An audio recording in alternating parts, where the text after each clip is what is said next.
അപ്പം നമ്മൾ വർദ്ധിപ്പിക്കണം എന്ത്? ലാ ഹൗല വലാ ഖുവത ഇല്ലാ. വർദ്ധിപ്പിച്ചാൽ പോരാ, അത് നമ്മുടെ കൂടെ ഉണ്ടാകണം എപ്പോഴും.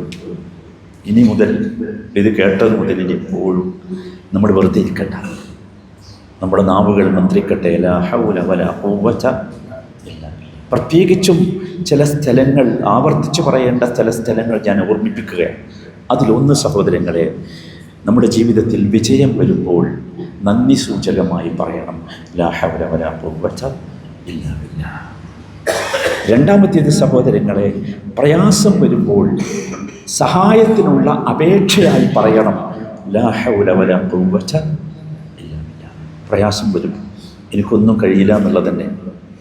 മൂന്നാമതായി സഹോദരങ്ങളെ, വിഷമം വരുമ്പോൾ അള്ളാഹുവിൽ തവക്കുൽ ചെയ്യാൻ, അള്ളാഹുവിൽ ഏൽപ്പിക്കാൻ, അള്ളാഹുവിൽ പരമേൽപ്പിക്കാൻ നമ്മൾ പറയണം ലാ ഹൗല വലാ ഖുവത ഇല്ലാ ബില്ലാഹ്.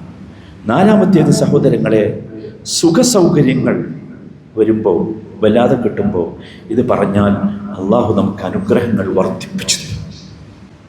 അനുഭവിക്കേണ്ട സുഖസൗകര്യങ്ങൾ അത് പറഞ്ഞാൽ അള്ളാഹു ആ സുഖസൗകര്യങ്ങളും അനുഗ്രഹങ്ങളുമൊക്കെ വർദ്ധിപ്പിച്ചു തരും.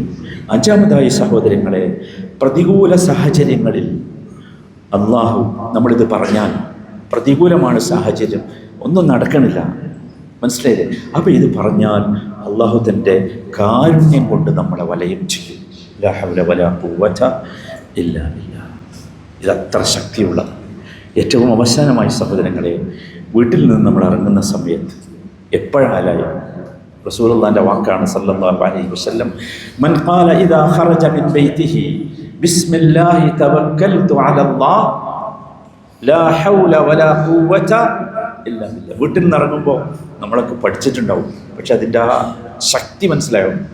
ഇത് പറഞ്ഞാൽ ബിസ്മില്ലാഹി തവക്കൽതു അലല്ലാഹ് ലാ ഹൗല വലാ ഖുവത ഇല്ലാ ബില്ലാഹ് എന്ന് പറഞ്ഞാൽ യുഖാലു ലഹു, അവനോട് പറയപ്പെടും കുഫീത വബുഖീത, നിനക്ക് അവൻ മതി, നീ അള്ളാഹനെ ഏൽപ്പിച്ച്, നിനക്ക് അള്ളാഹു മതി, നീ സംരക്ഷിക്കപ്പെട്ടിരിക്കുന്നു, അള്ളാഹുവിന്റെ വലിയ സംരക്ഷണം നിന്നെ വലയം ചെയ്തിരിക്കുന്നു എന്ന് മാത്രമല്ല വതനഹ അൻഹു ശൈത്താൻ, പിശാച് അവനിൽ നിന്ന് അകന്നു പോകും.